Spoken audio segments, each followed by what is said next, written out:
2023. Could I get a roll call, please? Mark Kitchens, Present. Cinda Rader, Present. Jake Lovelace, Present. Dana Arth, Present. Donnie Funk, Present.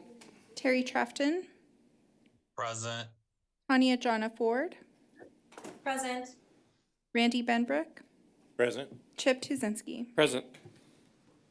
Thank you. I know no changes to our agenda, so I would look for a motion to approve our agenda as published. Mr. Chair, I move to approve our agenda as published. I have a motion. Do I have a second? Second.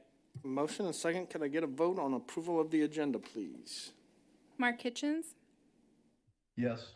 Cinda Rader, Yes. Jake Lovelace, Yes. Dana Arth, Yes. Donnie Funk, Yes. Terry Trafton, Yes. Tanya Jonna Ford, Yes. Randy Benbrook, Yes. Chip Tuzinski. Yes. Thank you. Our agenda has been approved. We're at the public comments. Do we have any comments from the public outside of any of our public hearings we have tonight? I see none, so we will move on to our first item of business, and that is approval of our consent agenda. That contains one item, item A, approval of the February 23rd, 2023 Planning Commission meeting minutes. Can I get a motion to approve the consent agenda? Mr. Chair, I make a motion to approve the consent agenda. I have a motion, I have a second. Second. A motion and a second. Could I get a vote for approval of the consent agenda? Mark Kitchens, Yes. Cinda Rader, Yes. Jake Lovelace, Yes. Dana Arth, Yes. Donnie Funk, Yes. Terry Trafton, Yes.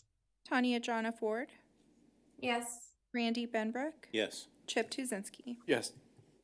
And our consent agenda has been approved. We will move on to our next item of business, our public hearings, and we will open up item A, continued application PL 2022-394, rezoning from PMIX to PI and preliminary development plan. Summit 470 Logistics Center, 1451 Northwest Main Street, Ryan Companies, U.S., Inc., applicant. Anyone wishing to provide testimony or speak on behalf of this application, please stand and be sworn in at this time. Do you promise to tell the truth, the whole truth, and nothing but the truth, so help you God? Thank you. Does the applicant have a presentation for us, please?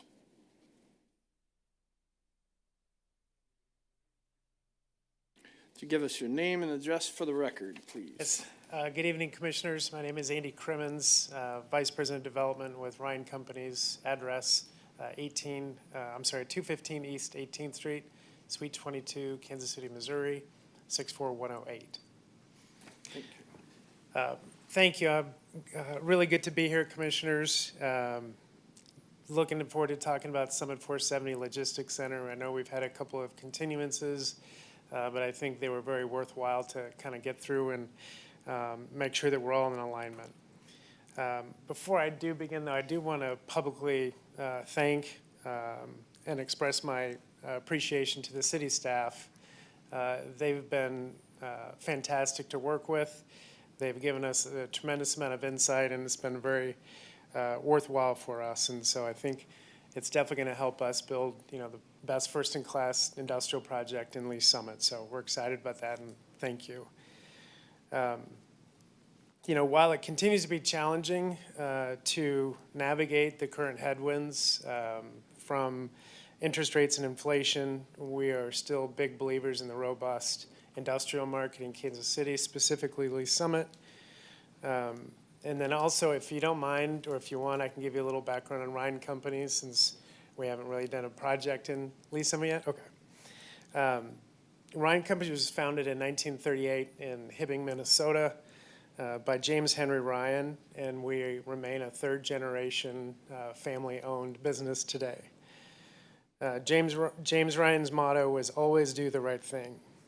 And I'm here to attest to you that that philosophy guides every decision that we make, if it's regardless of the outcome, we never cut corners. That's kind of what we live by. So it's definitely going to be the case here in Lee Summit. We've grown to 17 regional offices, 1,800 employees. And Ryan Companies is a little unique in that we deliver development, architecture, and engineering, construction, real estate management, capital markets to all of our customers and partners. We specialize in industrial, multifamily, healthcare, senior living, retail, and also national build-to-suit program throughout the country. While we've developed over 150 million square feet of industrial and manufacturing properties throughout the United States, we're excited that our first industrial project in Kansas City is going to be here in Lee's Summit. Ryan Companies has grown substantially since 1938, but our core values have never wavered. At Ryan, our values of safety, integrity, respect, stewardship, family, excellence, and fun when we can, it defines our culture. They're more than words in the mission statement. They are the inspiration that guides our decisions and shapes our belief that we offer something that other developers cannot.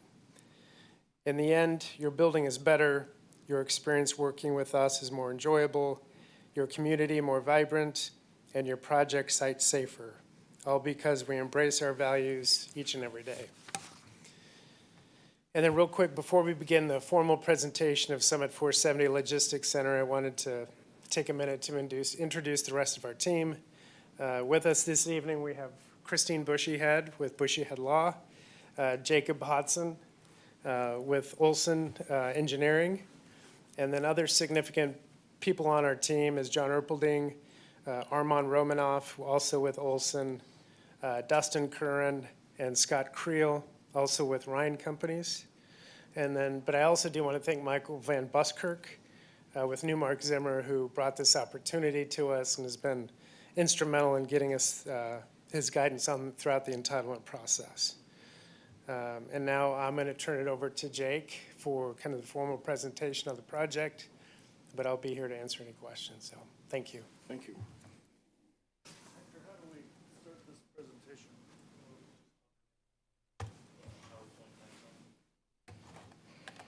Could you give us your full name and address for the record, please?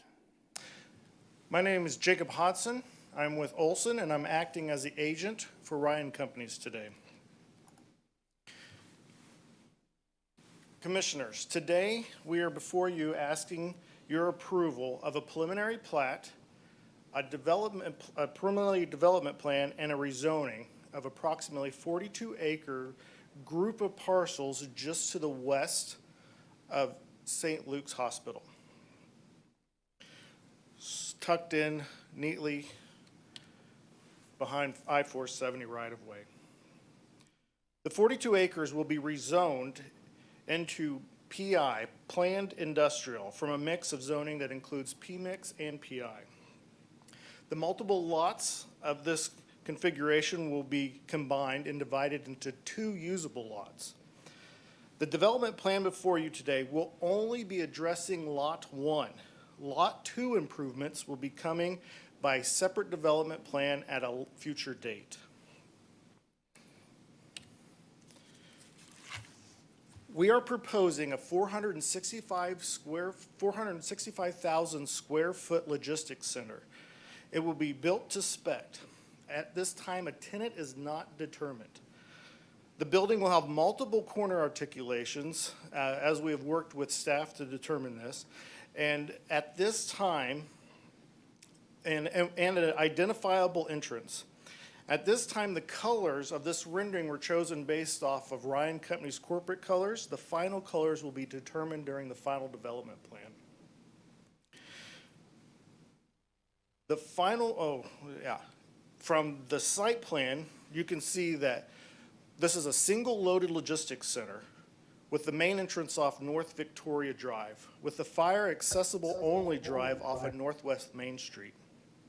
I would like to point out, because of market demands and environmental considerations, we are only providing 138 parking spots with this proposal.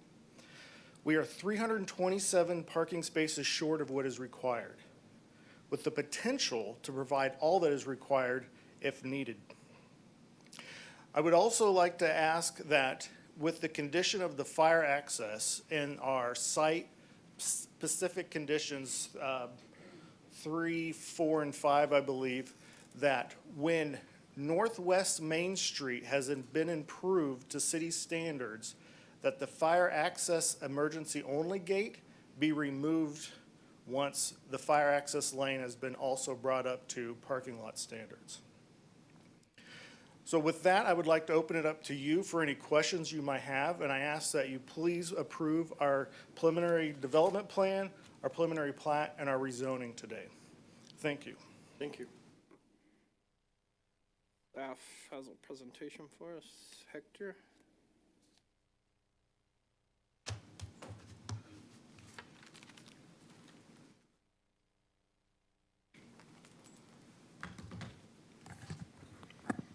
Hector Soto Jr., Senior Planner. I'd like to enter into the record Exhibit A, list of exhibits 1 through 19.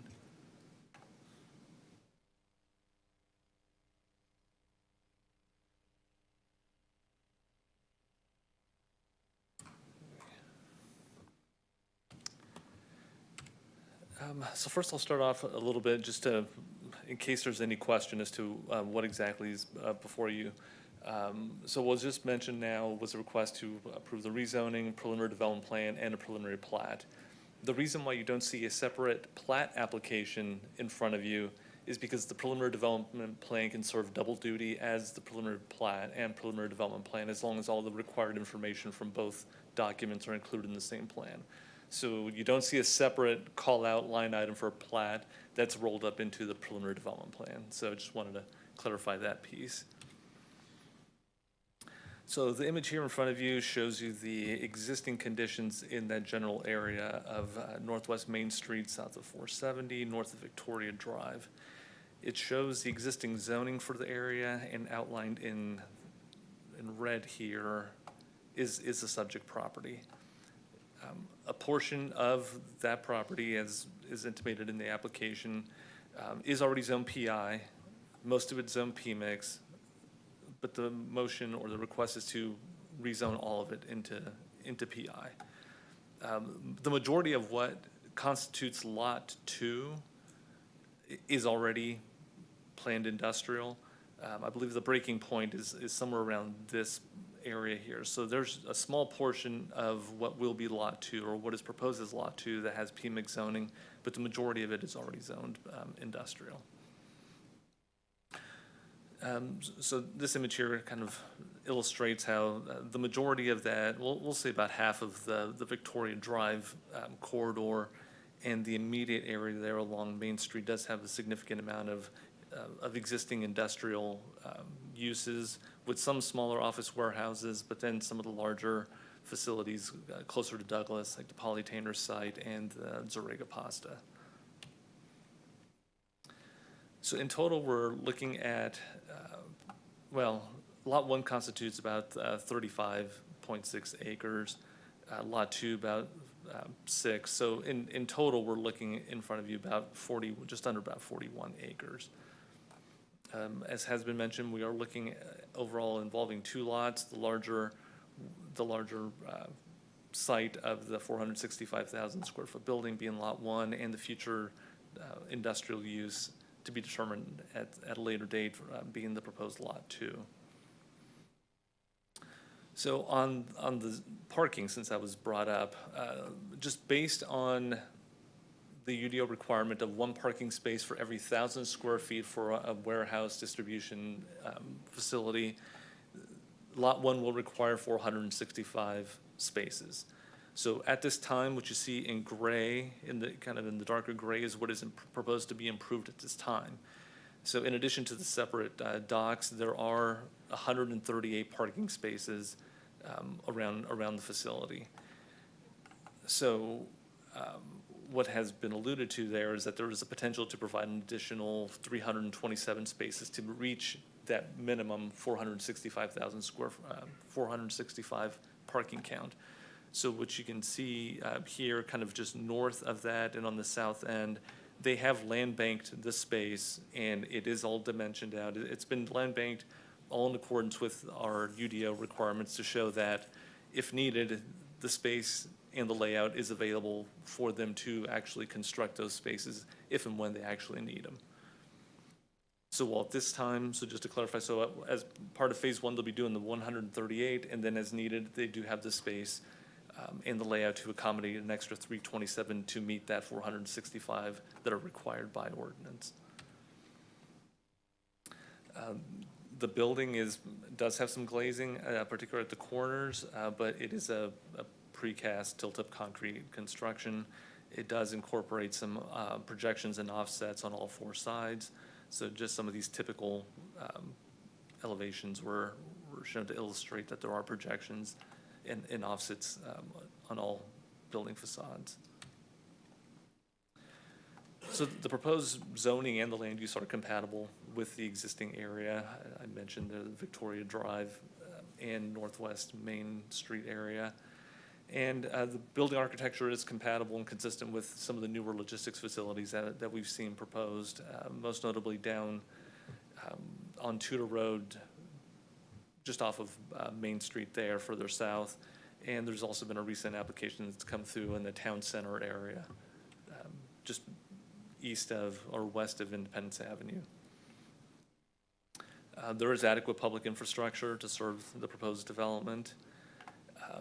One of the items that was mentioned in the staff report did address the unimproved road policy. And I'll back up a little bit. So with this plan, as has been mentioned, there are two access points. There is the main entrance, the full access entrance that will come off of Northwest Victoria Drive, that will come and connect at the southeast building site. There will be an emergency access only drive that does provide a connection to Northwest Main Street, which is unimproved, but staff's finding has been that this emergency only connection does not trigger the unimproved road policy because no traffic is being directed there as part of this project. So it is included as a condition, and then a second condition in there, it does establish and make clear what the expectation is in the future should there be a desire to make that a full drive connection, meaning that be it by this developer or a city project or some other entity, that this restricted access onto Northwest Main Street could in the future be made a full access connection if and when the unimproved portion of Northwest Main Street from this approximate location at the railroad spur all the way north to Colburn Road is improved to an acceptable city standard. There is one modification request associated with this application, and that is for the street frontage landscaping requirement. The UDO requires one tree for every 30 linear feet of frontage and one shrub for every 20 linear feet of frontage. So there is a modification request that's being made for the sizable frontage there along I-470. So the intent is there to use the existing landscaping that exists along the I-470 right-of-way. Sorry to be jumping around in here, but I took some snapshots to kind of illustrate what the existing conditions are through there. So as you can see, there's heavy vegetation here along I-470, and this would be kind of a Google Street View of what that looks like at grade. So the request for the modification stems from the fact that it would really serve no additional benefit to provide some additional landscaping there along 470. The applicant at staff's request has reached out to MoDOT just to receive confirmation or get some feedback as to whether or not there's any plans for MoDOT to remove any vegetation there along the highway. And they've responded that they have no intention to remove any of that vegetation. So staff is supportive of using that existing vegetation along 470. There are 5 conditions of approval. 2 of them I mentioned regarding the connection and the connection to Northwest Main Street and what it would require to make that full access in the future.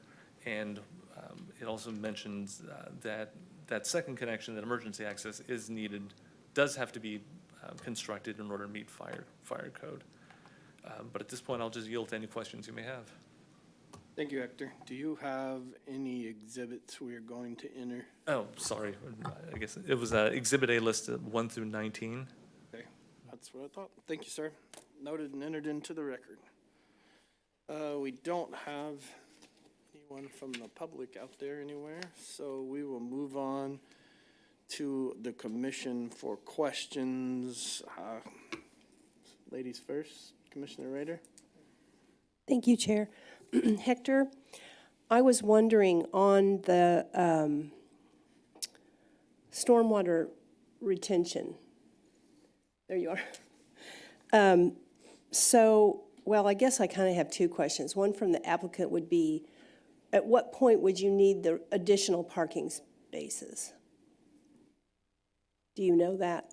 Do you know? That would be determined by market demand, so as Okay. of right now, this Step up is, to the microphone. as of right now, this is a spec building. Yeah. And so until we have a tenant that actually identifies exactly how many spaces they will require, we are going to stick with the 138. So that will all happen at the time of the final development plan. By then, we'll have a tenant, and then that's when we will give you an exact number of parking spaces. Okay, and so then the second question is, and this isn't, I'm assuming, that the stormwater retention will be able to handle that impervious surface for the whole 465 spaces? Sue Piles can answer a little bit more specifically, but yes, the system is designed for full build-out. Okay, okay. And then I had one question for the applicant, and that was just, why did you choose Lee Summit? Andy question. That's easy. I think Lee Summit, just how it's situated, we loved this site because of the access, being on 470.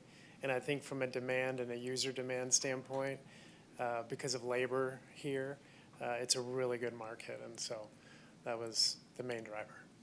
Okay, thank you. Thank you. Thanks, Chair. Thank you. Commissioner Lovelace. Yeah, real quick for the applicant. So you guys were good about confirming with MoDOT that they'd had no plans to clear out those trees that were next to that storm detention facility, but just making sure that you guys won't actually need to clear out any of those trees next to the storm detention facility? No, not in the MoDOT right-of-way. We will not touch any trees in the MoDOT right-of-way. And if you could, at the top of this, you can see in the rendering, at the northeastern part, there's a little bit sparser, and so we have put some trees in there, to fill in those little bit of gaps. But we will not touch a single tree in the right-of-way of MoDOT. Perfect, thanks. Let's see. Question for staff. Hector, so, and you may have touched on this and I may have just not caught it, but does the development of Lot 2, does that trigger the road improvements then that run in between Lot 1 and the main access? I think it's Victoria or Main. If a full access point, well, there's going to be a shared driveway. There's going to be a shared connection between Lot 1 and 2. So if Lot 2 does require to have a full access connection, anything beyond what's shown here on the plan, which is only emergency access onto Northwest Main Street, then yes, it would need to be improved. Okay, so, sorry, he jumped up here too. Brad Cooley, Public Works Traffic. So what he said was correct. So their Lot 2's access is planned currently cross-access with their emergency access. So if Lot 2 was ever to develop and they needed access to public right-of-way, it would come through their drive, which is currently set up as emergency access, that then would have to remove the gate, and they would be responsible to improve the road up north. And I guess maybe, well, you can kind of see it in the rendering that's up here, but it doesn't look like that's a full drive. So if you were going to develop Lot 2 at all, it would seem that you would need to improve that road. Likely, yeah. They would have to improve the road to their entrance point and improve Main Street north per the unimproved road policy. Correct. Okay, understood. Thank you. Yeah. Commissioner Bimbrook. Yes, thank you, Chair. I do have a couple questions. First, for the applicant, how many potential tenants can you have? How many spaces can you subdivide this building into with entrances? As the building is shown now, it's just one tenant. We we do have an idea that we could split this building into two smaller buildings, but no more square feet than 465,000. And so therefore, the overall development of this parcel would not be any greater. But I believe as of right now, it'll be a single tenant occupancy. So you're confident that you can fill the building with one tenant, possibly two? That's a question for Andy. Thank you. Good question. Yes, I think it'll be more than one tenant, most likely. With a single load facility like this, it's most likely designated to 2 or 3 tenants. But we have it designed so where you have the entrances, you could have a total of 4, but I don't anticipate that. Okay, so you have 4 primary entrances. The building could be divided into 4 potential tenant Correct. spaces. That's correct. Okay. So the intent is to deliver basically a white box to market and Yes. market it? And then demise it as we need to. Yes. Okay, so let's say we go through the process, you get it built and you have 6 tenants. Nobody wants all that square footage. Is there potential to add entrances at that point? I'm going to ask Jake that. I mean, So I believe that would be, because we wouldn't be increasing any of the impervious, the pervious square footage, then that would just be a minor change to the development plan. Isn't that right, Hector? If we had to add another door to the building, we wouldn't significantly be changing the That is correct, yes. And this is tilt-up construction is what I hear, so no post-tension, pre-tension, anything like that, that would give you guys potential headaches in the future? no, sir. Okay.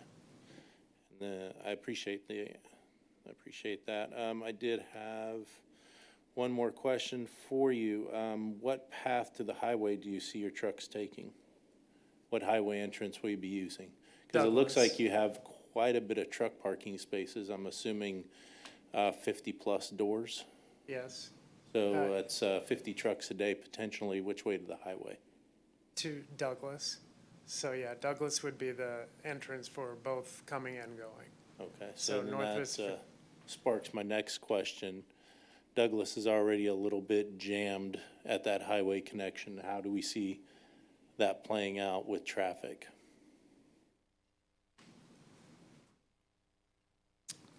I think based on the trip generation memo the applicant supplied, don't anticipate too much of an increase of traffic coming through there. I realize we see a bunch of doors here and you think maybe so, but we're not looking at a lot of trips based on their estimates. But their estimates are based on a imaginary client. What if we get an Amazon? It's a good question. Yeah.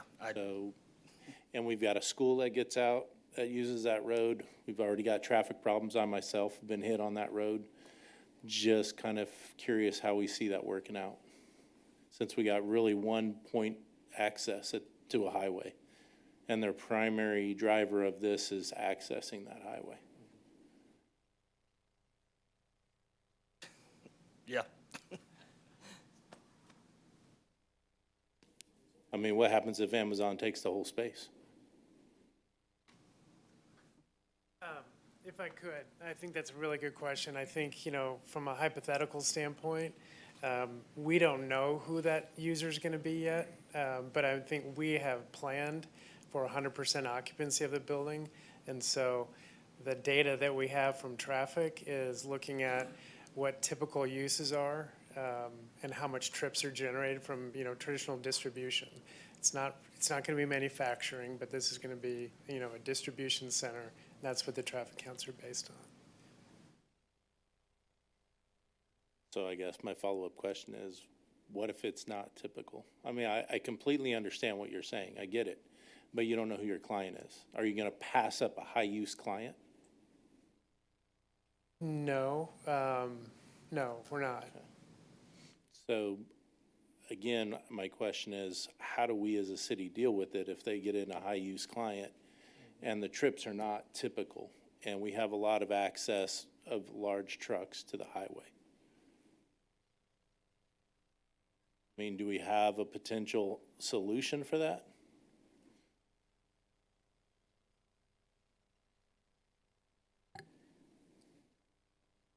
So I think kind of a answer to that. I think even if we knew this was Amazon coming in, the IT manual considers users that are high users and low users and gives you an average of a trip generation, and that would be used in a traffic study anyway. So the numbers they've provided would be used if we knew this was Amazon. So I think the measures we're taking are adequate for that situation. Okay. Adequate for our on-ramps and off-ramps at the Douglas location. Yeah, I think that is a MoDOT facility, so if something was come up and it was over capacity, then I'm not pushing that off on them, but I mean, that's something that they would have. We'd have to browbeat them to upgrade. And as they mentioned, they've spoke with MoDOT on this, not that Trips specifically, but they're aware of the project, so. Okay, that's all I had. Thank you very much, all of you. Thank you, Thank Chair. you. Commissioner Szynski. Mr. Chairman, thank you. I think Commissioner Benbrook's onto something. Brad, if you could come back up, please. And also, if you could also pull up an aerial, let's talk about this a little bit. I'm familiar with Main Street. I mean, obviously, I've done a bunch of work on Colburn Road. My concern is that if going to Douglas becomes an issue, they're going to go the back way up Main Street to an improved divided facility in Colburn Road and then head to each direction, because then they can get to the highway either way. I don't think Main Street's really in any shape to be having that much traffic. And especially from our chiefs here perspective too, is Main Street even good enough shape to have fire trucks and ambulances and stuff coming down? And then a second part of that is, how often is that spur being used? Because if that spur is being in use when there's an emergency that happens there, how does the fire department know that that spur is in use if they come there and then realize they've got to go all the way around to get back to them? Because both entrances are going to be blocked if that spur is in use. So there is going to be no access from there. So first question, I guess, spur, how often is the spur in use? How often do they have trains that last overnight, several hours, whatever? Two, what's the current condition of Main Street? Can it support the fire trucks? Can it support a lot of additional trucks if it is an Amazon? Let's say it's an Amazon who has a bunch of, semi-heavy, some smaller trucks going up and down. And then third, what about, I guess the second and third are all the same, so with the Amazon trucks and the safety trucks, so.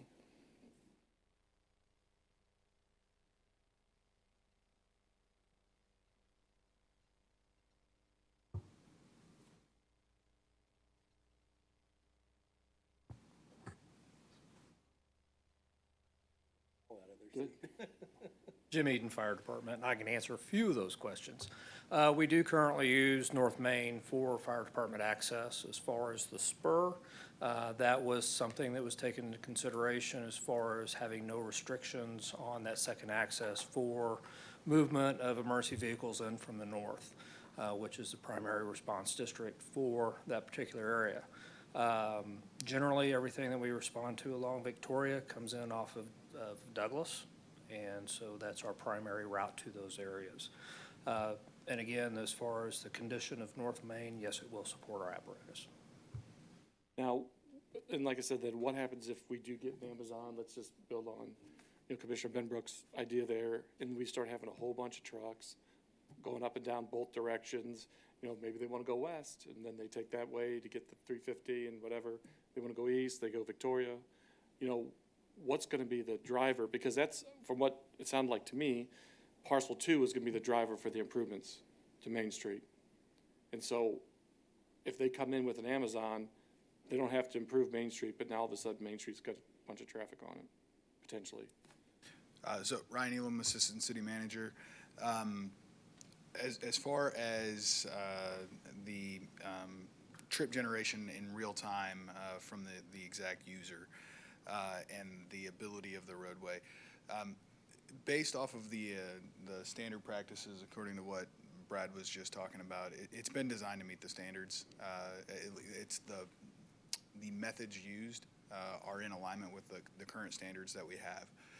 So if a situation does occur where that traffic is more than was expected, then that would have to be looked at and analyzed at that time to determine what solutions would be available in order to correct that situation. But what I heard Brad say was that the standard of practice was followed for looking at the traffic with this. So, we could talk a lot of different hypotheticals. So we tend to try to look at the standard of practice and then if that situation does changes, it would definitely have to be looked at that time with real-time traffic counts and updates to there to see what the solution would be. And what is the city's recourse, though? Like, I mean, the city, can they go back and be like, okay, this tenant now requires you to improve the road? I mean, what is our recourse, though, if something, I know it's a hypothetical, but that's a big improvement, and I don't think the city's got Main Street budgeted to be improved anytime soon.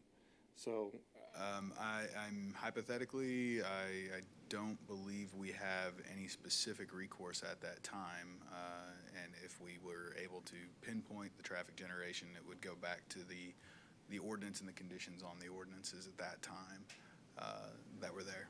So barring any sort of condition placed on the application, that would really determine what recourse there would be with the applicant. Mr. Chairman, may I ask a question to our attorney?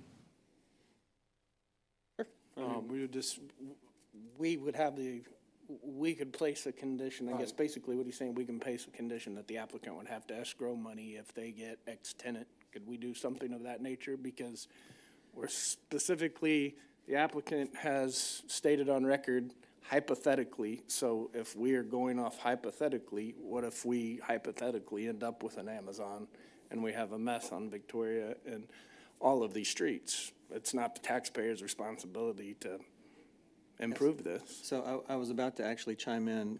One of the first thoughts that comes to mind is the company itself would probably be as motivated or more motivated than the city to fix the problem if there's genuine traffic issues. So, for example, if the company is going to be using Main Street a lot, they probably would be as motivated as the city to address that problem. That's the first thought that comes to mind. We've never experienced that before, so. I think we would just have to, as a commission, when we get to discussion, we can get through the rest of the questions, but I think it would be something that we could consider as a condition of approval. We send up the way that, it's somewhat of the applicant's responsibility to be prepared if they want to hypothetically talk about tenants, then that's what we'll do. So the second, Sure. Oh, go ahead. yeah, the second part of my answer is we've heard testimony about how the traffic analysis that has occurred up to this point would accommodate a full range of users, from light users to heavy users.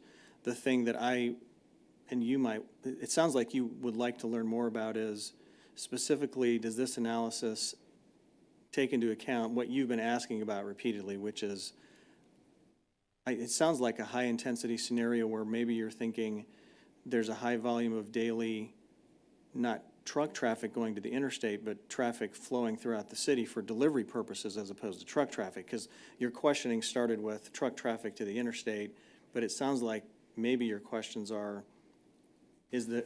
could a user generate traffic that flows into the city for delivery purposes from an Amazon-type facility?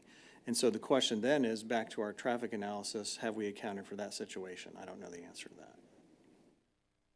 So if I may add just two things, and then I believe the applicant would like to answer the question as well. A path forward potentially could be for a condition of a traffic study to be conducted at the final development plan. And at that point, based off of the tenant, or maybe not the final development plan, maybe the tenant improvement, that can be analyzed at that point and determine what impact there are with the specific tenant.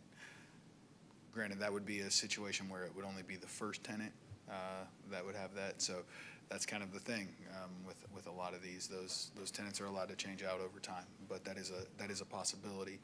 The other thing, you asked a question about the rail spur itself, and to my knowledge, that rail spur, each one of those facilities gets deliveries only a couple of times a week. But we can look into that further and get a more detailed answer on that, but I believe it's only a couple times a week, and I believe they would like more service, from what I've heard. Well, I appreciate that, Ryan, and for our police chief here, our fire chief, sorry. That was just one of the things that I just was concerned about. If there was a truck there, a bunch of trains, how does that impact their safety? And if that comes from the north, I get that. Now then, just makes me more concerned about Main Street, but if you're comfortable with Main Street as is. Okay. Christine Bushy had council previously introduced. Another thought, because in addition to that, is that you do already have a safeguard in place with your final development plan process. Right now, we do have everything as David had indicated for, that moderate or high user, but you're talking about that Uber user. I actually have developed an Amazon site in another city. The number of parking spaces you need and the kind of configuration that they're going to want in the structure will likely be substantial changes from preliminary to final development plan, which will automatically trigger that particular tenant back through the PDP process. So then you have the public hearing as a backstop as well, because that type of a heavy user is actually going to probably change the footprint and configuration and parking numbers for the site. Thank you, Mr. Chairman. Thank you. Commissioner Arth, do you have anything?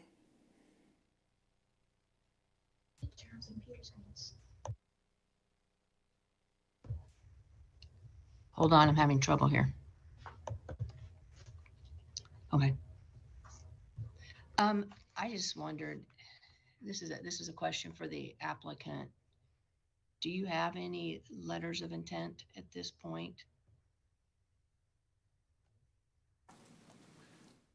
Thank you for the question. No, we do not. So we are having conversations. We're not negotiating letters of intent. Okay. Thank you. Is that all you have, Commissioner Arth? Yes. Thank you. Commissioner Kitchens. Yes, thank you, Mr. Chair. This will be for the applicant.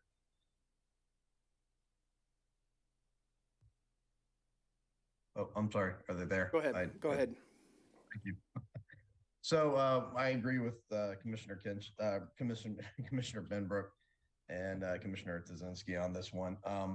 I'm just not 100% sold on this being a great location for the trucks coming in and out. I'm invested in logistics myself.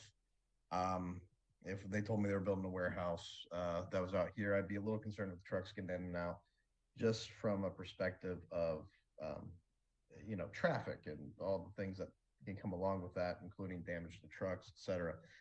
This location, I'm looking at the map that you guys can't see, an aerial view, Google Maps, nothing else. Just knowing polytainers and when we developed the lots in front of them and their concerns about traffic.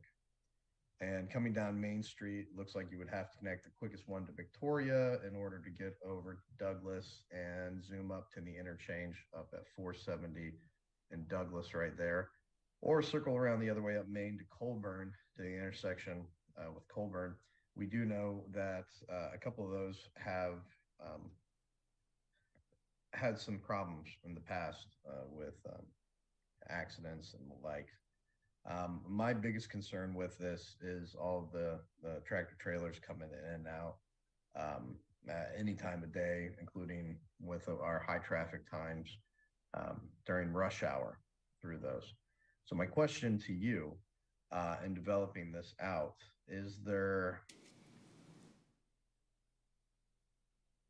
what do you foresee as your interstate need from your tenants? Because I see a couple of different tenants that can go in here.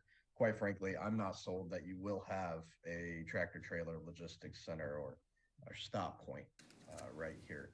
I think you might actually attract a different sort of tenant. So do you have a marketing plan to the tenants that you're looking for, or who would be your ideal tenant, since we're talking about the tenants in the first place?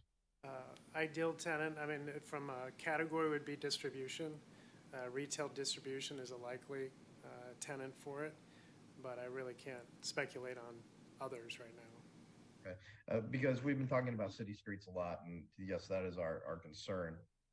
But also I look at 470 in that area, and 470 gets, doesn't get what they need from MoDOT. Now, that's not our concern as a city. I'm not saying that right now. The 470 should honestly be a lot wider than it is, especially with some of the PRI development that we're seeing coming in the future. So while we see this lot, which actually I think your building's beautiful. I think you guys have done a great job. I really love that you're investing in Lee Summit too. I think it's great. But with what we have to consider for this whole entire area and development that's coming around the corner, it's becoming a little difficult on us for these interchanges of MoDOT, having to deal with MoDOT and considering what your tractor trailers would need in order to get in and out of that area. I really like the development. I really do. I'm just having a hard time being sold on it right there just because of our access for the road. So if your ideal tenant is going to be retail logistics, I'm not certain, and I'll have to parcel this out in my head, but I'm not certain that that's the greatest zoning for that, right? Or that's the greatest place for that and changing the zoning. But I love the building. I love what you guys are doing. I thank you for coming to Lee Summit. I think this is really a great place for you to be. So just a little anxious right now. Thank you, Mr. Chair. Thank you. Commissioner Trafton. Hi, are we in questions or comments? Questions. Okay, I don't have any questions, thanks. Thank you. I do have some comments. Commissioner Jenna Ford. The benefit of going last is everyone else has asked all the questions I was going to ask, so none for me. Thank you. Thank you.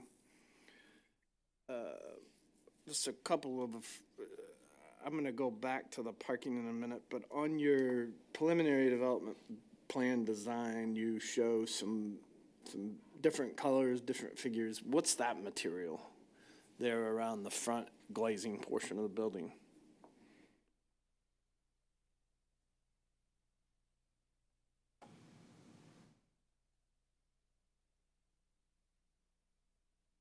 Now you're talking about the dark material on the building itself? Yes. Okay. I don't know. I'm not the architect. The architect come up with this, but I assume it's some type of cladding that would go on top of the precast. So you're building a building and you don't know what type of material's on it? Not yet, not until final development plan. We know that it'll be tilt-up precast, but the exact materials will come with the final development plan. So why are we talking about this if we have a building we don't even know what kind of material they're going to use? That's pretty typical of the preliminary development plan, that we're just showing you the Pretty massive. typical that we know what kind of material you're going to build your building out of. In the final development plan, you will have a choice to see the exact material boards. We're asking you tonight what material you're building your building out of, because you're asking us to recommend approval of this. If we don't know what material you're building your building out of, we're not going to approve it. Commissioner, I can get that answer for you right away. So I apologize. I don't know that off the top of my head. Okay. I'll move on from that to Hector. Is this standard practice that we have a building that's requiring 465 parking spaces, but we're going to let them walk away with 327 just floating out there? Based on the plan, they can accommodate the additional that are required. So this wouldn't be the first time that we've land banked spaces. So they've allotted in their design adequate space and the appropriate layout to build those as needed. So I guess if you want to look at it a different way, it's more like they're phasing in the parking as needed. Not so much that they're not providing parking, but they also, some of the concerns that we've had in the past is overbuilding parking lots and unnecessarily creating impervious or runoff. So in this case, they're designing it to meet the minimum requirements for parking. They just don't feel at this point, since they don't have a specific user, but based on other information that they may have from similar facilities, that at this point they feel confident that at least with the first phase, what they're providing now is adequate. But once a user is identified and any additional parking demand is identified, they can build it. So if a user comes along and they only need 10 more spaces, the building, the actual property would still be outside of our UDO. Can you restate that So question again? they want to put in 138 spaces. We have this imaginary user. Maybe this user comes in and they only need 148 spaces. Yes. So we're still outside of our UDO of the number of parking spaces required for this development. So at the time the final development comes through, we would ask for that we would ask for that information, or at the final development plan stage, if it's still speculative as to who the user is, then at the time that a tenant finish comes through, we would ask for that parking demand information so that we can verify that before we can give final occupancy on that space, that they have the amount of parking required to meet the UDO. But would they come back for a modification if that user now only needs 250 parking spaces? There's still 215 spaces under what is required.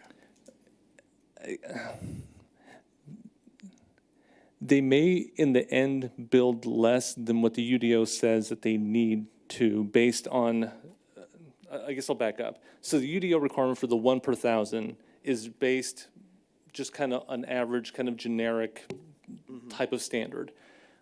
Our ordinance says that you can build according to that table, or you can provide us documentation to demonstrate that the amount of parking you're proposing is adequate to satisfy the parking demand based on industry standards,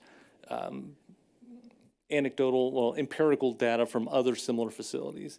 So if they can do that, then they would still be able to do that in compliance with the UDO and would not be out of compliance in reality. Okay, I think that kind of makes sense. I think,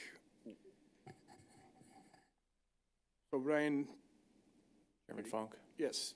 Hey, just real quick, there's some elevations in the staff report on page 7 of 11. I believe that material you asked about is actually labeled on that diagram. And so probably with the provided elevations as well, it's probably a little clearer on that separate document. It may just be in the PDP. Looks like it's a medium textured painted precast panel. Okay. And aluminum storefronts, is that? Yeah. Okay. Thank you, Josh.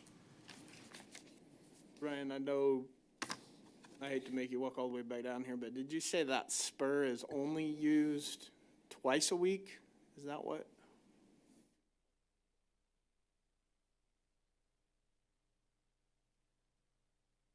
I don't know the exact amount at this time, but we can ask the rail and get the exact number. I believe, the best of my knowledge right now, is it's a couple of times a week, but I don't know.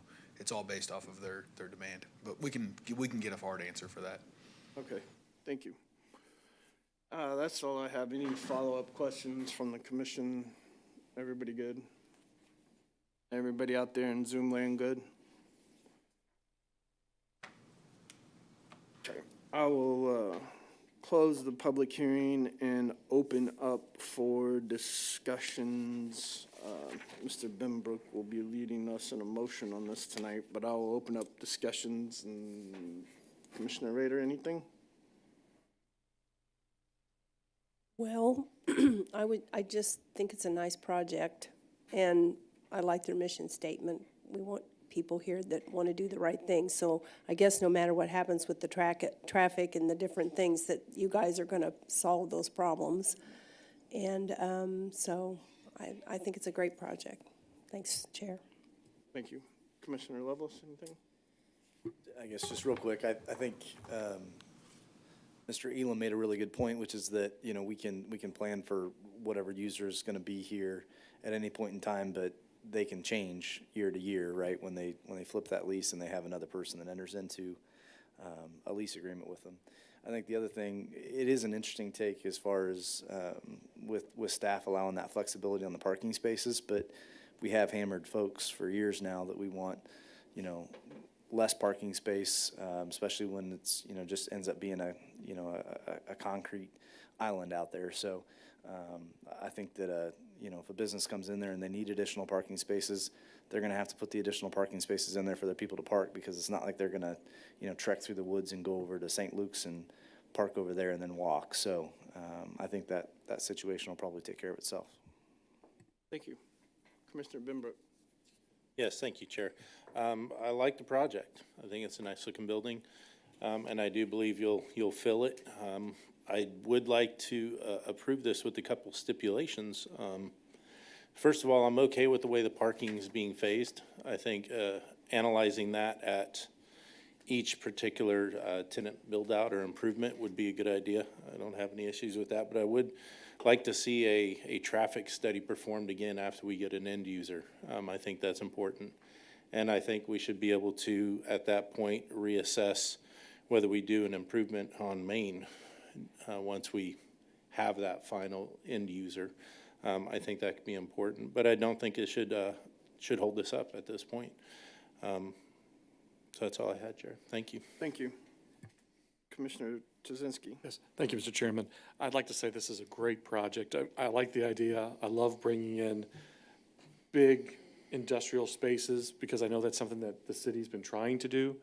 I'm a civil engineer by training, by work, and I always look for the safety of the roads and all that, and it's a big concern of mine. And especially, I'm glad to hear that the fire department is happy with this, has a plan for this, which is good. But yeah, I would like to echo Commissioner Benbrook's additional items that he'd like to put on there. So I think I would be able to approve it with those stipulations too. Thank you. Thank you. Commissioner Arth, anything in the comments?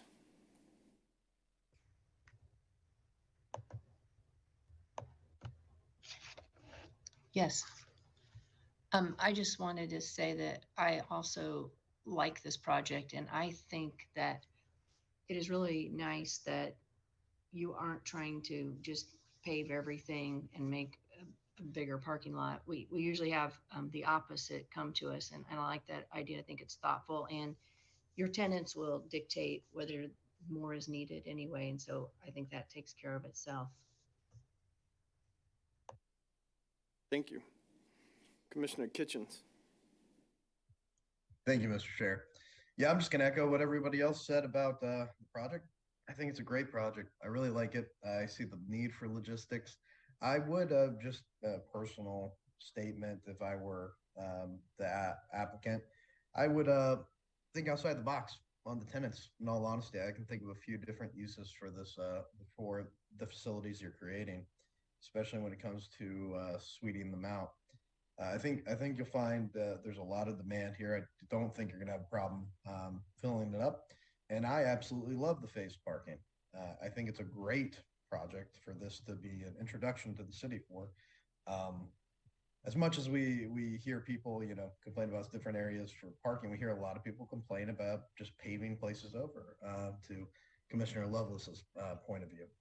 I do like the project, and I think Commissioner Benbrook has the right idea here on putting just a few conditions on here. I think we can avoid a lot of headaches, and some of the problems which I stated earlier, they're just not the tenant or the applicant's issue. They're our issue as a city. Now that does bleed over to the applicant. I'm sorry if that comes across that way into any applicant, but we need to take a good look at the roads as we continue to grow and have Lee Summit build itself into the gigantic gem of a city that it is. So thank you, Mr. Chair.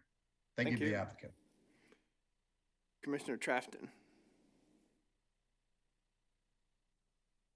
Thank you, Chair.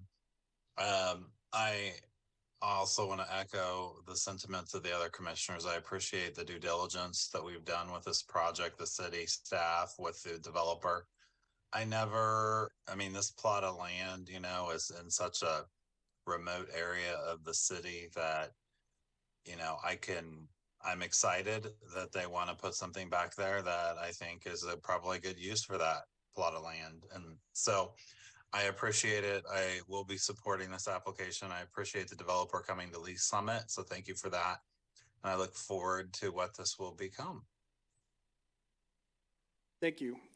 Commissioner Traft and Commissioner Jana Ford. Thank you, Chair. I generally like this development too. My favorite part has got to be the phased parking, and I think this could set a good precedent for future development coming to Lee Summit. Thank you. Thank you. Have something you would? Yeah. Go ahead.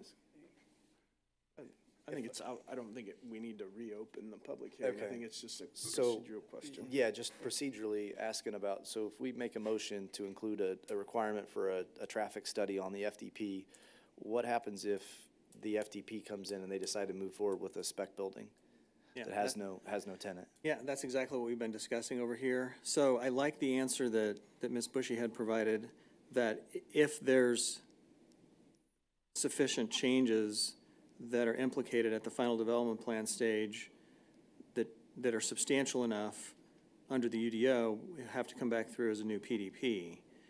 And so then the dilemma is, what if that's not known? And this may be what you're saying. What if they don't know enough about their tenants at the time they're ready to go with the final development plan to address that issue? For example, they know half their tenants at that point, but they're ready to construct and they're negotiating the remainder. And so that issue isn't fully resolved.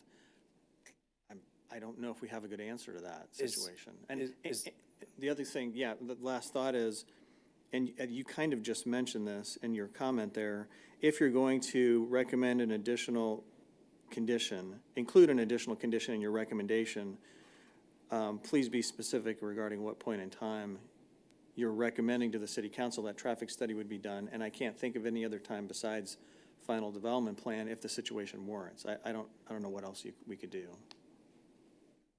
Makes, Can you do anything with an occupancy permit? so or that's anything what like I that? was gonna ask, is if you actually had the tenant improvement that was submitted as far as the tenant improvement permit, and I wouldn't guess that you could require it at that point in time, that you're gonna then say, hey, we want a traffic study, and oh, by the way, if the traffic study comes back that you have, in excess of this many trips, that then you're gonna trigger a road improvement at that point in time. I'm just, again, procedurally wondering how that all works if we're making that request or motion.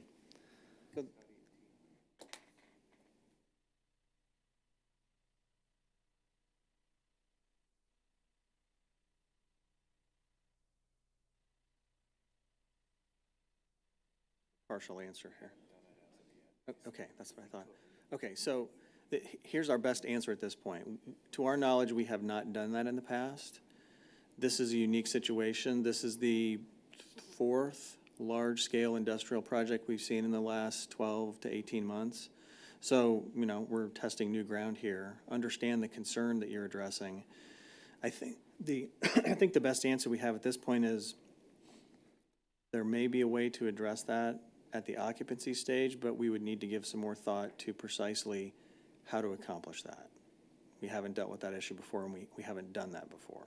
And that's me overhearing a bit of conversation. If I could give my 2 cents. Are you gonna require it at the first occupant that comes in, or forever every occupant? Because the whole building could change over in 20 years. That's, I guess, I've heard you voice the same concern, and I'm trying to figure out how far we want to take this. I'm putting that in your mind for discussion. I guess that's where I was gonna kind of parlay off of what you said is, do we tag this to the occupancy permit per tenant? I mean, I don't know how far we can go with that. Can we do an evaluation of the traffic study with each tenant? As the tenant comes in, we're gonna know whether they're higher use than the numbers calculated. So can we look at each tenant improvement and evaluate the traffic study, whether it exceeds it or not? Because really what this is gonna come down to, the only thing that we really have control of is the improvement on Main, and whether that happens in phase 1 or phase 2. So can we tie that improvement to an analysis of the occupant or the tenant once we know who they are?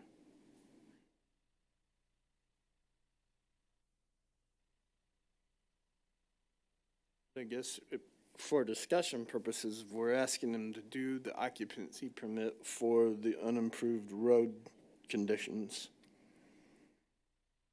Can we, I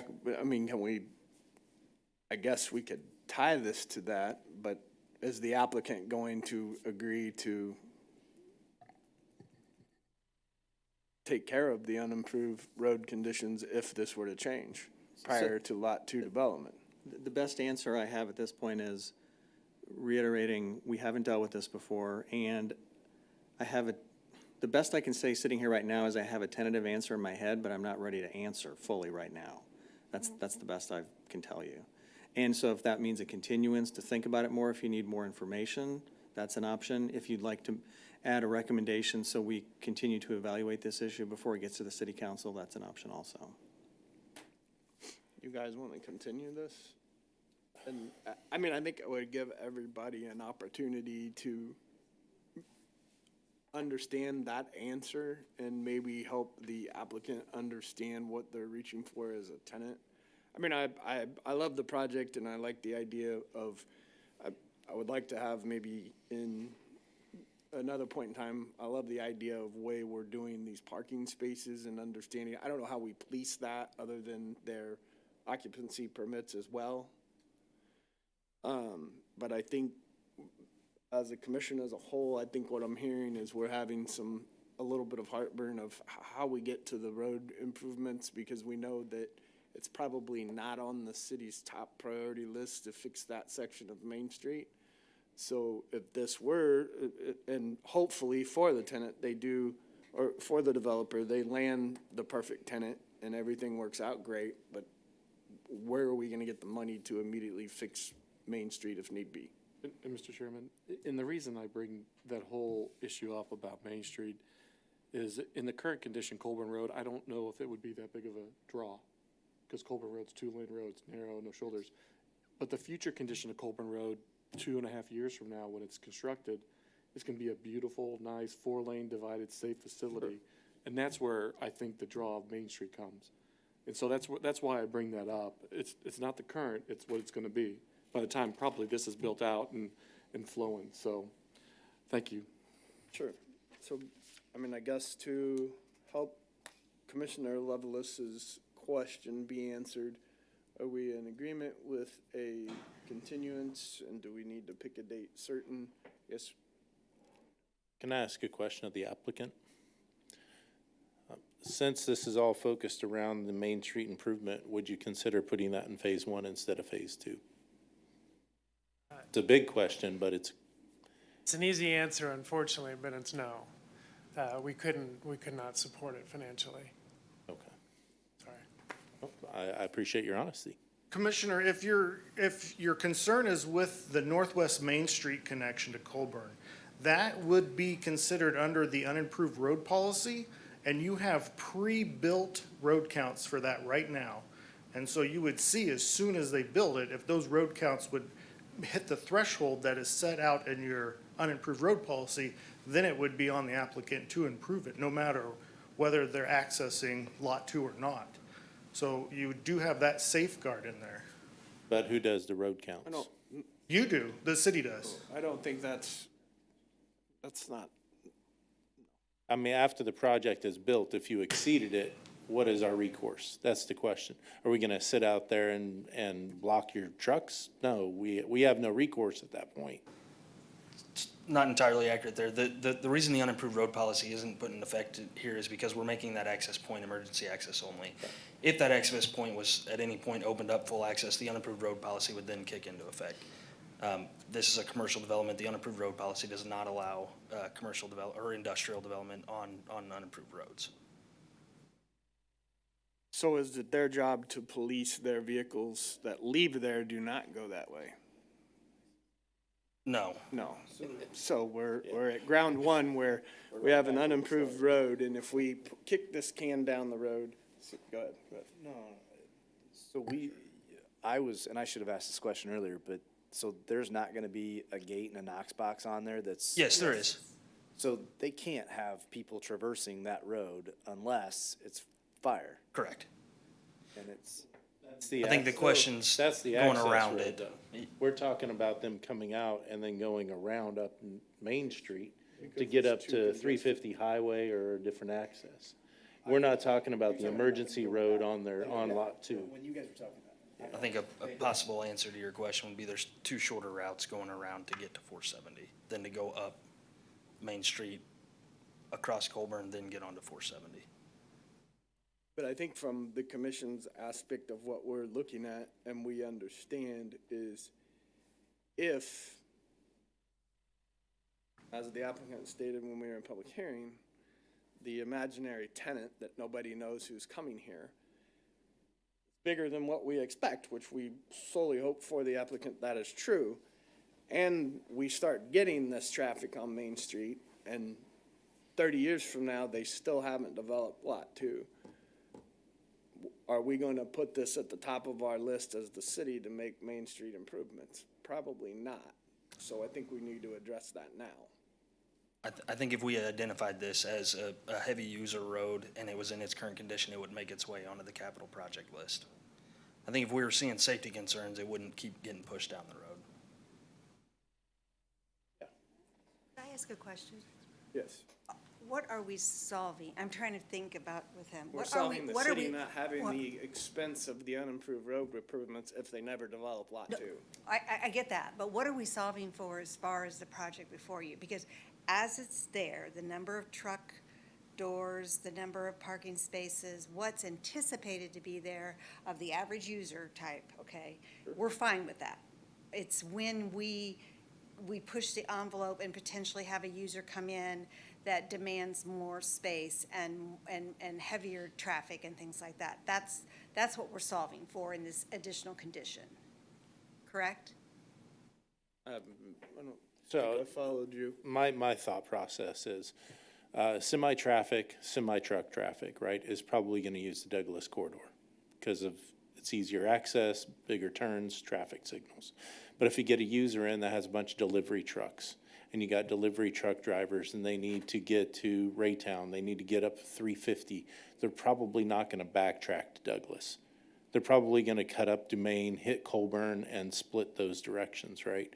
So with a unknown end user, we can't predict that. We can't say, okay, Main Street isn't important because we don't know what the traffic is yet.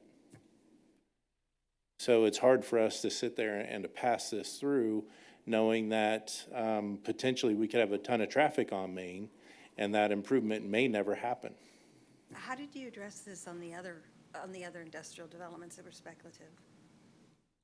We didn't have this type of road improvement requirement being kicked down the road. Delivery drivers are a different breed, right? They're not gonna go to the quickest intersection and hit a highway if they're local delivery drivers. So if I understand correctly, the road infrastructure in place around the other developments you've approved thus far is different than the road infrastructure immediately adjacent to this one. And that's what your concern is. The And concern that's how you is- distinguish it from the other ones you've done so far? The concern is we don't know the end user. And personally, I wasn't on the council when the other ones were approved. It's this project before me now, and I don't have an end user. I can't connect A to Z. But I don't think you had end users, I don't think the commission had end users on those as well. That's why I'm I trying to. don't know, I wasn't on the I commission at know, that and that's, time. I'm just trying to kind of get, what are we solving Yeah. for? What have we done in the past? How have we dealt with previous applicants on this? That's what I'm just trying to work towards a solution. Just- So are we. Mr. So are we. Mr. Chair, point of order, are we back in public hearing? No. I was just gonna Okay. suggest there seems to be direct conversation going on between We the can- applicant We and. can reopen the public hearing. I was kind of looking at David there in the corner of my eye to say, we'll reopen the public hearing, and if you want to continue with, I think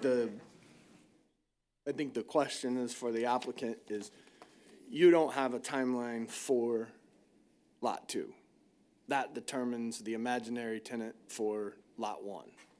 I think if for a point Sorry, of- I don't want to refer it to as the imaginary tenant. For who could possibly be your tenant in Lot 1 would typically, or would probably motivate what happens at Lot 2. Commissioner Funk, we are not right now in the process of looking at purchasing Lot 2.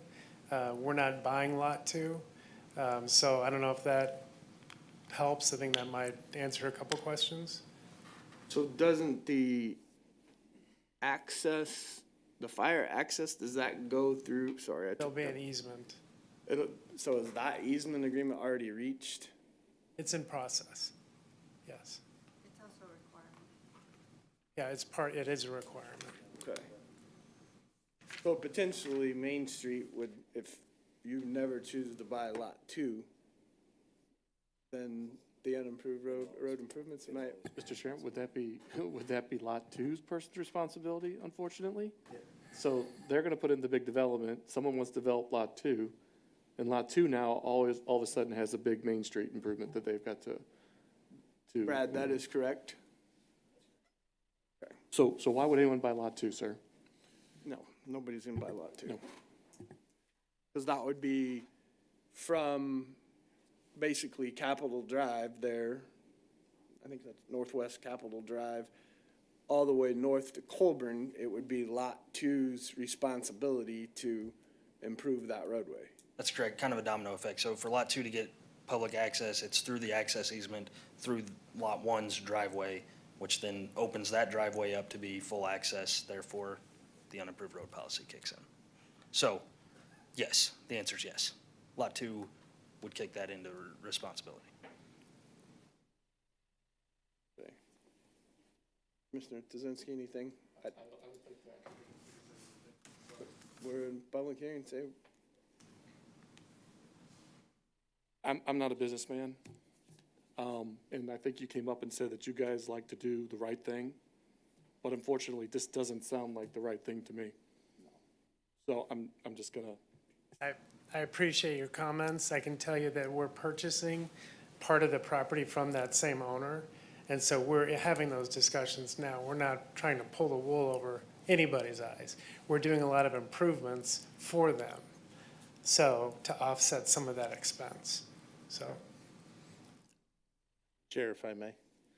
There's another lot in Lee Summit that has been sitting undeveloped in the middle of a development because of a very similar situation as this one. The cost to develop sanitary and curb and gutter were pushed off onto that lot, and it's been sitting vacant for 15, 20 years. And it's been changed over from bank to bank to bank because of a similar situation, because nobody wants to develop it and accrue those costs that they weren't responsible for. This is concerning because this lot is out of view, and it's a smaller lot. They're not gonna recuperate it as easily as you could, the road improvement costs. They're not gonna be able to absorb it. So my concern is if we approve this now, with no attachment to lot 2 and no requirement, that eventually this lot's gonna sit vacant and that improvement's never gonna happen unless the city does it. I suggest that there is an alternative to that too, and it may not sit as you describe, because Discovery Park in its latter phases are going to have impacts on that as well. And our conversations with staff has talked about the fact that Discovery Park in its later phases will have an impact on that road and probably will be caused potentially to develop it. So it's not just this lot 2, but the more regional things that are going to happen, especially like, for instance, this particular piece of property is part of the bigger Unity project that came through years ago, where the roundabout was made, but development didn't happen yet. But as the dominoes start happening along Colburn, as you said, because of the improvements that are going to happen there, that is going to impact that, and probably that development is more likely to push that main improvement on being done, not by the city, but by development, than this smaller development. Mr. Chairman? Just an alternative. So I guess, Brad, to go with Ms. Bushy's had comment there. So what other development would spur the unimproved road improvement there on Main? Yeah, so the Discovery Park development was mentioned there, and that would, what we've seen from a plan of that would kick Main Street south to where, okay, what's the name of the logistics center just south of here? Anyways, where Main Street is improved to today. Lee Summit Commerce Center. Okay. That's helpful to understand. Go ahead, Commissioner. I just had a question for staff. So if we wanted to try to, I don't know, make things, for lack of a better term, fair, could we split the cost of the road improvement or not mandate it, between lots 1 and 2 and require them to put funds in escrow of some sort to divide the costs of that improvement between the two? Well, I'll start with the basic premise that the conditions that the city council can ultimately impose on this development have to be reasonably related to the impacts that are caused by the project. And the dilemma that all of this discussion raises is that's possibly an unknown concern. The traffic analysis that's occurred up to this point has been based on some averages, and the concern you raised is what about the heavy user scenario, heavy traffic user scenario? I don't know if we're going to come up with an answer to this issue tonight, but I was thinking as a possible way to address this concern, and you were talking about an additional condition or additional recommendation to the city council. It could be something like this.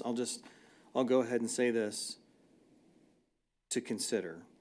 Your recommendation could be that you recommend the city council require a traffic study at the appropriate point in the development process to address the concern of a heavy traffic user. We don't know what that is sitting here right now.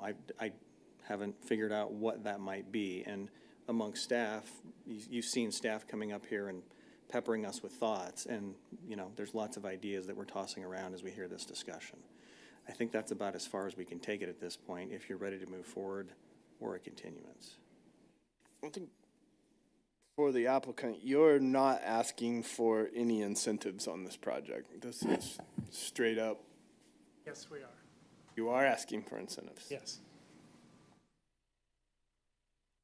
Okay.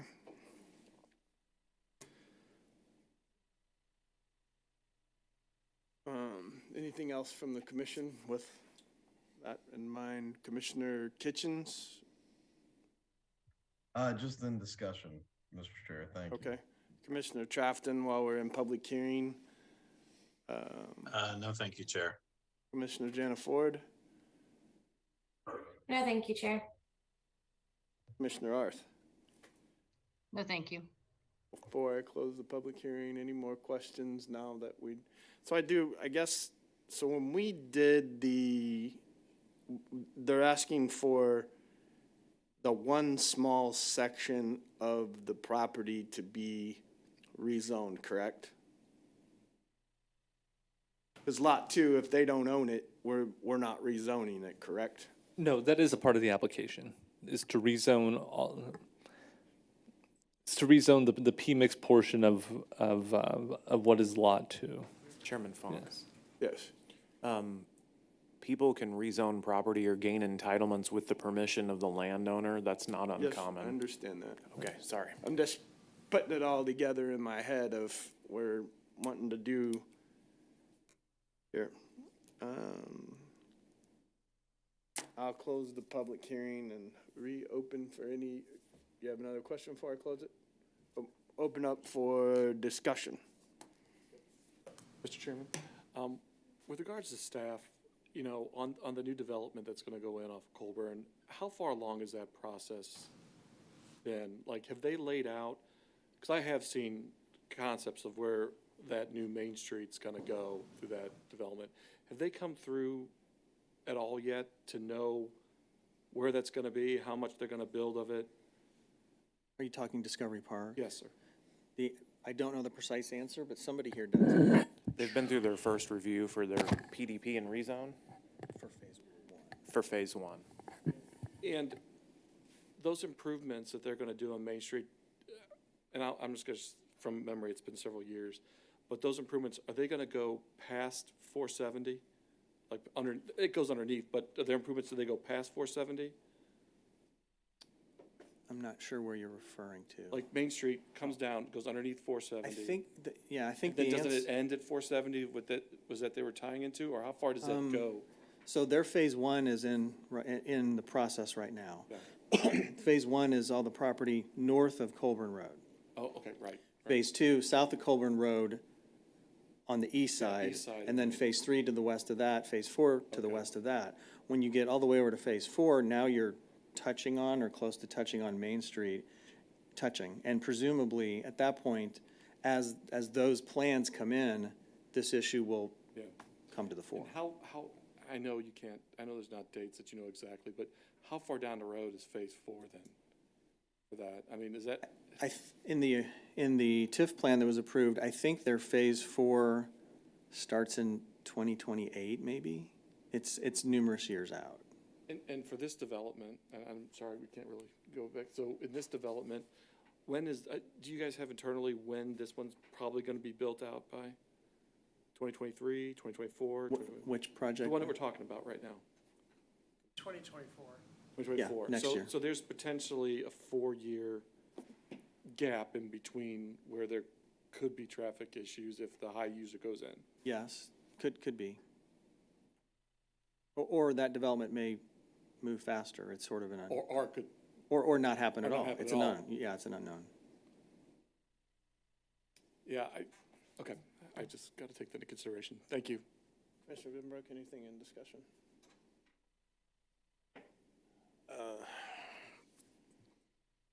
The only thing I can think of is that the only way we're maybe gonna find any resolve to this is if we tie a traffic study to each tenant. That will give us an idea of exactly what the use is and if there is gonna be a heavy user involved. And, we can do that with, I guess, part of the motion. But that's really the only way we're gonna know where we're at with this project. Thank you. Thank you. Anything else in discussion for you?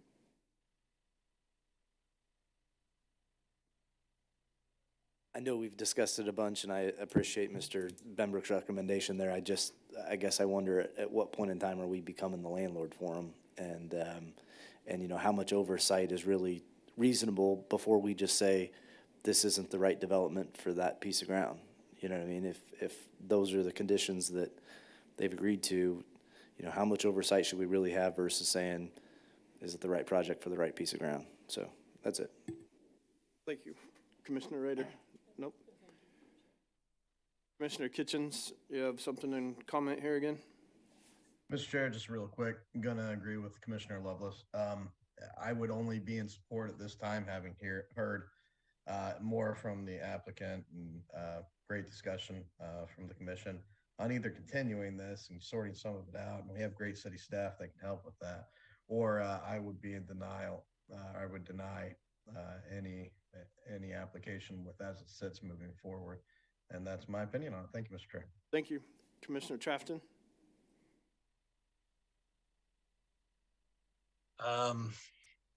I appreciate all the conversation tonight. I am still in support of moving this forward. I know that several commissioners are not, or at least that's what the indication has been. So I will, continue to support moving this forward. Thank you. Commissioner Arth? I would echo what Mr. Trafton says. Commissioner Jana Ford? No other comments. Thank you. Thank you. You get to make the motion, so you get to do that. I would like to say, though, if your motion is going to be to continue the application and maybe get a little bit more detail on tenant specs and that kind of thing, allow the city some time to look at, traffic studies, per occupancy permit, but I agree with Commissioner Lovelace. We don't need to be their landlord, and to take into consideration they're asking for incentives on this project. So I think that maybe they could go back and think about maybe doing the unimproved road work in phase 1.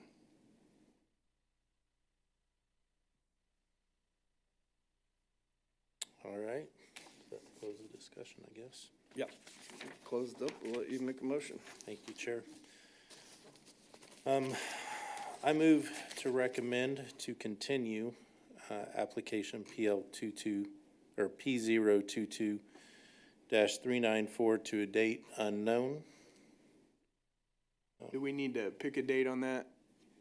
Yeah, ideally, you'd pick a date certain, otherwise we'd have to renotice and kind of start over again if it's a date uncertain. What would be, I guess, the next available The 23rd is the next meeting. We currently only have one public hearing item on that agenda.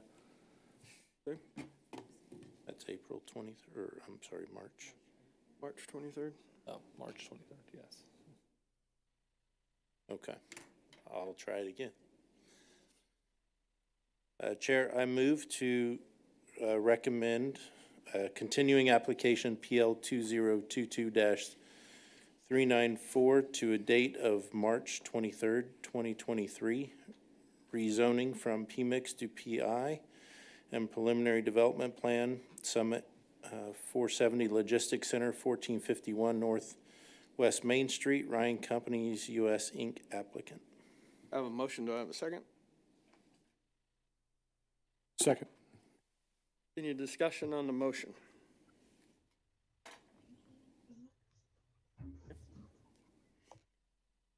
Hear no discussion, so I look for a vote to continue application PL 2022-394 to a date certain of March 23rd. Mark Kitchens, Yes. Cindy Rader, No. Jake Lovelace, Yes. Dana Arth, Yes. Donnie Funk, Yes. Terry Trefton, No. Tanya Jonna Ford, Yes. Randy Benbrook, Yes. Chip Tuzinski. Yes. Thank you, and the application has been continued to a date certain of March 23rd. That wraps up our public hearing and moves us to roundtable. Anything from the commission? Roundtable? Anybody? Yes. I'll just bring up again, David, last year, I think it was, you said that you would help train us on the incentive programs, that you were the expert in that. Expert. I knew I was going to get a reaction when I said that. But yeah, so could we do that still? Sure. I'd like to understand, because I'd like to understand that a lot Sure, more I'm when they're coming writing in. down expert real quick. I don't recall saying that myself. Yeah, that's fine. I'll just work with staff to Okay. schedule it on one of the future agendas. Okay, thank you. Anyone out there in Zoom land on the commission have any discussion, roundtable? I don't see any. Staff, anything? Left you speechless. All right. It was nice to have Mr. Elam in our presence tonight. It was pretty cool. But with that, we are adjourned.